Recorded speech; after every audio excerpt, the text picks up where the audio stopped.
আসসালামু আলাইকুম সবাইকে। আজকে আবার একটি রেসিপি নিয়ে আপনাদের মাঝে চলে আসলাম। আজকে আমি রান্না করব তেলাপিয়া মাছের ভুনা। এজন্য মাছে লবণ, হলুদ, মরিচ দিয়ে এখন হাতের সাহায্যে খুব ভালোভাবে এগুলো কিছুক্ষণ এভাবে মেখে নেব। এরপরে একটি ফ্রাই প্যানে তেল গরম করে দেওয়ার পর এখন এর মধ্যে একটি একটি করে মাছ দিয়ে দেব। দিয়ে দেওয়ার পর কিছুক্ষণ হালকা করে ভেজে নেব।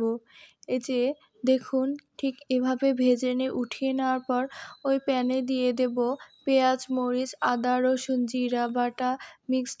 এরপরে তেল পরিমাণ মতো দিয়ে দেওয়ার পর এখন কিছুক্ষণ এগুলো ভাজতে থাকবো। এরপরে দিয়ে দেব হলুদের গুঁড়ো পরিমাণ মতো, 2 চামচ লবণ, পরিমাণ মতো মরিচের গুঁড়ো দিয়ে দেওয়ার পর এখন আবার এগুলো কিছুক্ষণ এভাবে ভাজতে থাকবো। এরপরে অল্প একটু পানি দিয়ে এখন কিছুক্ষণ এভাবে নাড়াচাড়া করে এই যে আবার অল্প করে পানি দিয়ে ঠিক এভাবে মশলাটি ভুনিয়ে নেব।